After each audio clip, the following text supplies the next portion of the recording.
They transfer listed you. I cannot believe they actually had the temerity to transfer list you.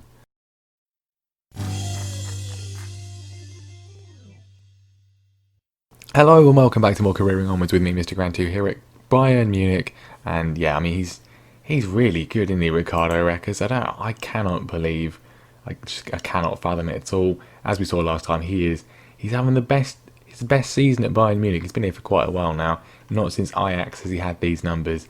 Just that he was actually transfer listed when we got here is insane when you think how good he's been and how good he is. I mean, we can see exactly how good he's been, although not quite as good as somebody else in recent matches. And when we look at what has happened since last time, now obviously last time the wins against Bremen and Leverkusen, and since then it's been pretty good. 3 more wins in the Bundesliga, we're looking very good there. And there's another game as well, which we'll come to in a second. But starting things off, then we did beat Schalke 4-1, 2 goals from Patrick Albel and then 2 goals from Tony Sutherland. The man, as you'll see, has become a goal-scoring machine. A 4-0 win against Mainz as well. He's got 2 in that one. Ricardo Records has scored 2, but he's got 2 there. And then a 1-0 win most recently against Freiburg. And you know who scored it. Tony Sutherland is the man who scored it. Brilliant stuff from him in recent weeks, fully justifying my transfer selection. I mean, I was thinking about, he was the dud transfer potentially. Because we didn't really have a dud transfer at Liverpool at all. I can't remember the last time we truly had one. And Tony Sutherland was looking like he might be, but not anymore. Not anymore. And of course, Ricardo Records still playing exceptionally well. It's gone very, very well indeed. Cannot ask for any more than what we've got. It's literally not possible because we've won all the games we've played since last time. And you can see we are still top of the Bundesliga. 61 points. Now we are 7 points clear of Borussia Dortmund, but they have not played. They skipped a fixture because I think they're in the cup still. We are playing our game today before them. They're not playing till tomorrow, so we will for a brief period be 2 games ahead of them. So yeah, in practice, as long as they keep winning, it's only really a 4-point gap still. But it puts the pressure on them. It does definitely heap the pressure on them.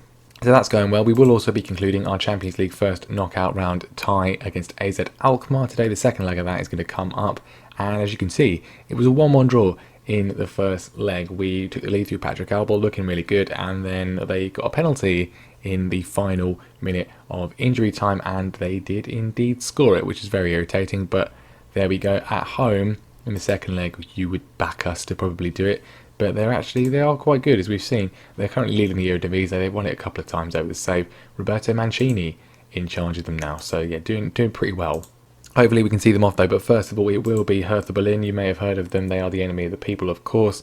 But we are going to play them in the Bundesliga at home. You would back us to get the job done. We will be having to get the job done though without a key man. Patrick Albel is injured. He's out for 3 weeks, which is perfect timing from him because he will be back just in time for the international break. So he can play for Germany, probably get injured again, but he can't play for us today or indeed the rest of the month, which is obviously quite annoying, but it does mean that Christos Charalabous will finally start earning some of his, frankly, ridiculous wage. He's not even the worst one.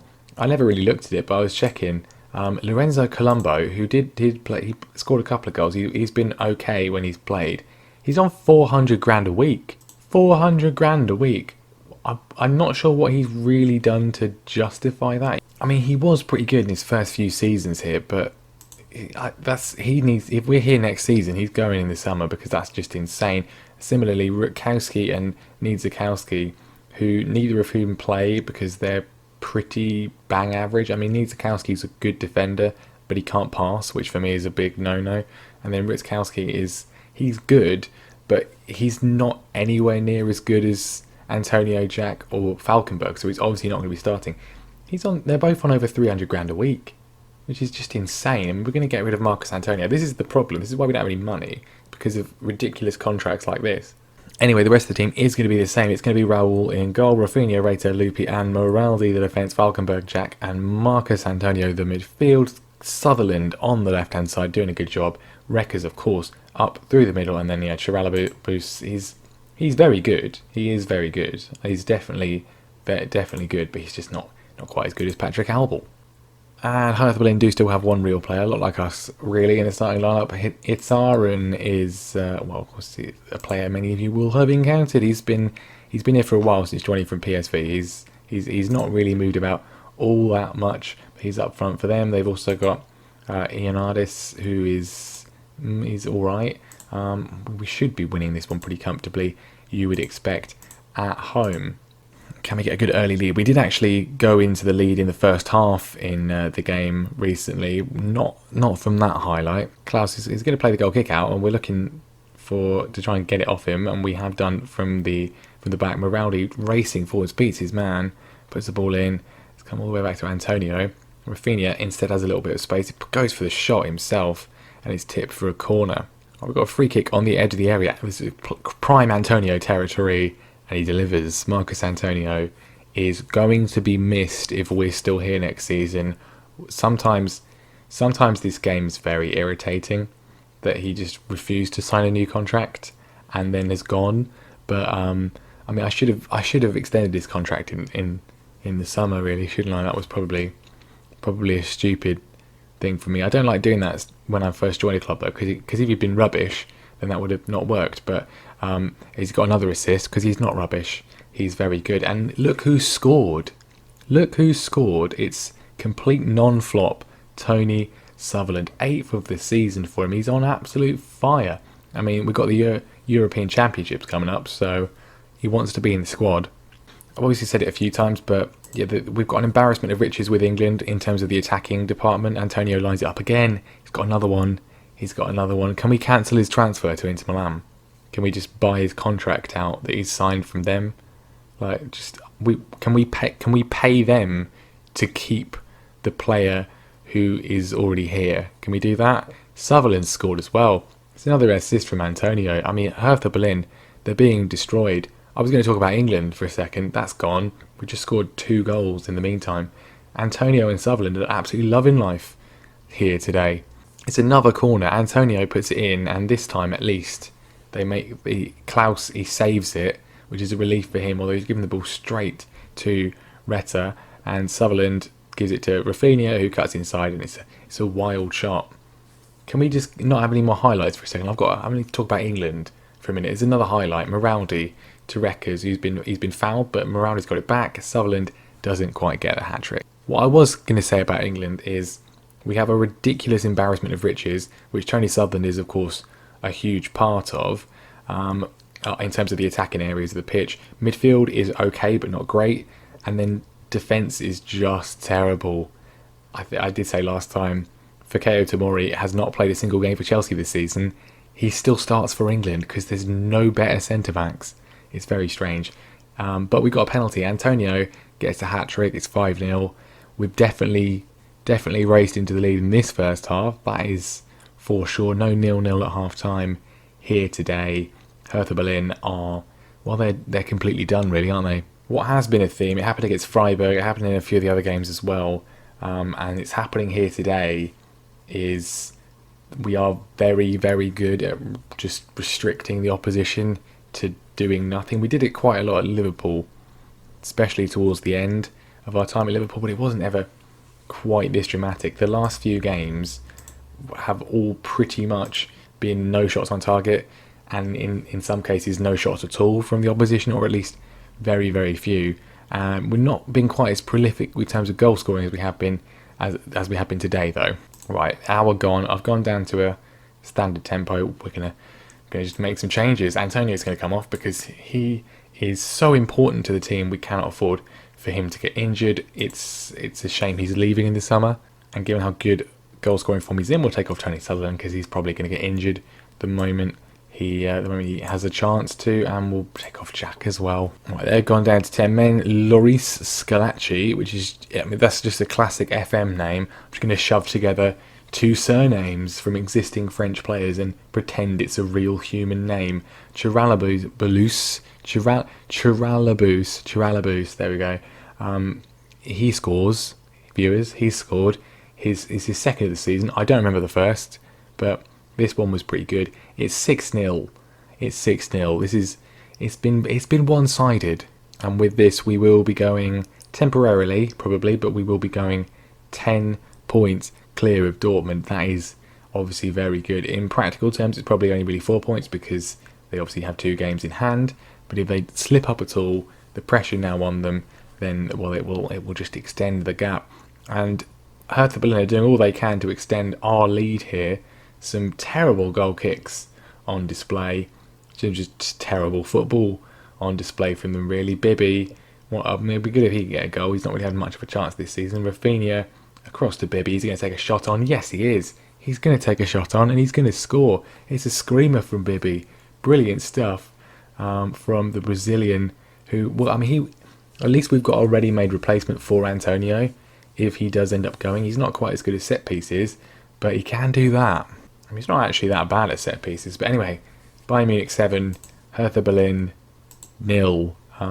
Very, very one-sided. Very nice indeed. It does frustrate me that when we've only lost once this season in the league, that ridiculous 1-0 home defeat to Borussia Monchengladbach, and some of the draws as well.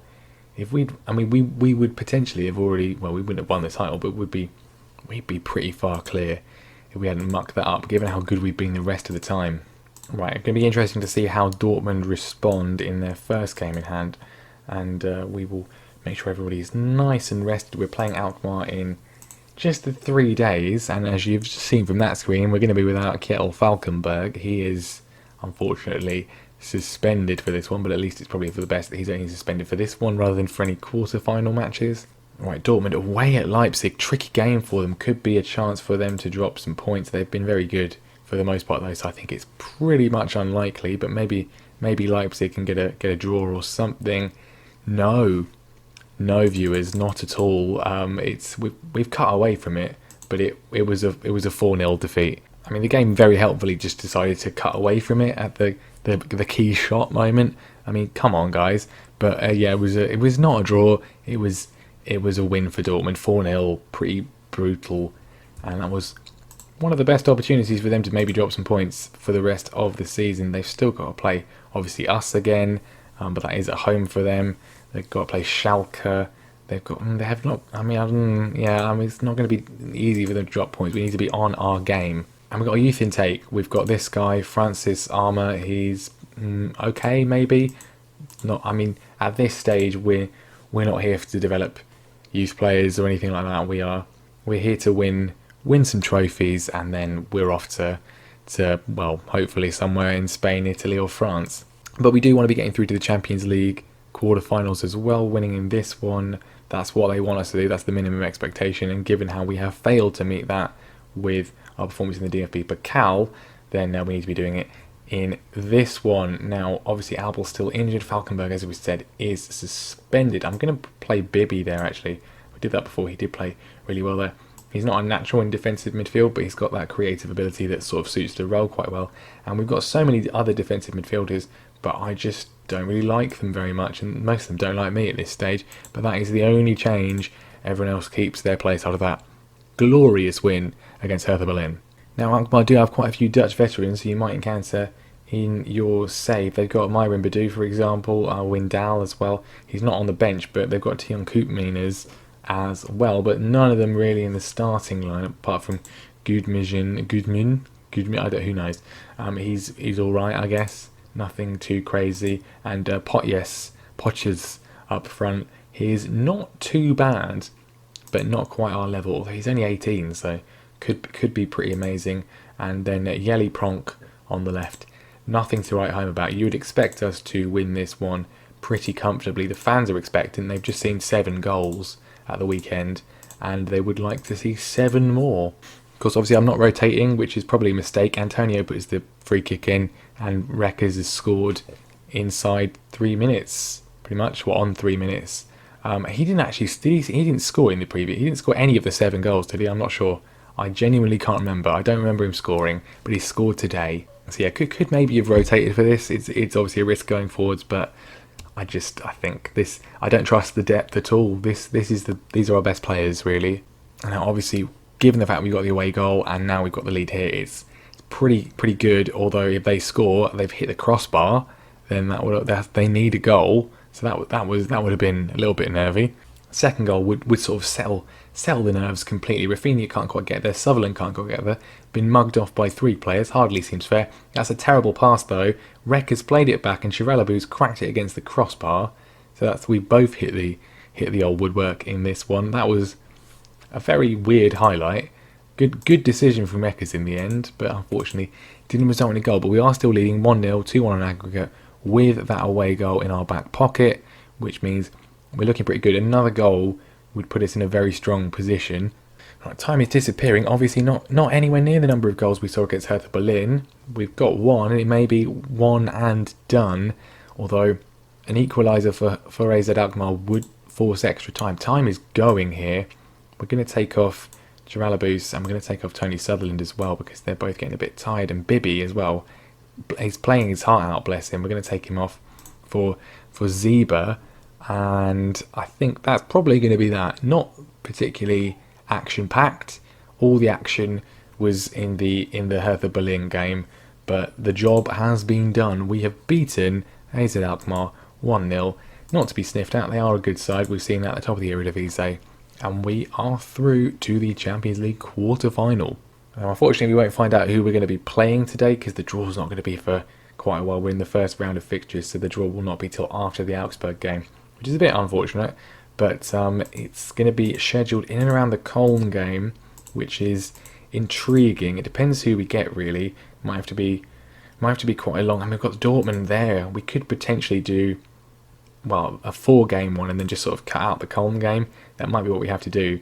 It depends who we get. I mean, let's see who's still in the competition. Only one other tie has been completed, and Benfica did knock out AC Milan, which is they're quite good at this stage of the game, so that's pretty good. In terms of the other ties, Man City leading PSG, Liverpool, of course. I mean, it feels inevitable we're going to play Liverpool at some point. Again, they're looking like very likely to go through 4-0 against AS Monaco. Lazio leading against Atletico Madrid, and Spurs and Inter drawing. Real Sociedad drawing with Juventus, and then Madrid beating Man United. That's a huge one. So, I mean, there's a lot of tricky teams left in there. It does just feel very inevitable that we'll be drawing against Liverpool, but you will have to find out next time. And next time, as said, it will be probably both legs of that, and then the Dortmund game. I think we'll do a massive episode with some absolutely massive games. It might change around depending on how the schedule works. We'll see. But that is going to be the end of today's episode. Thank you very much for watching. Leave a like, subscribe, share, all that sort of stuff. And I will see you next time for the Champions League quarterfinal, both legs, and probably the Dortmund game as well.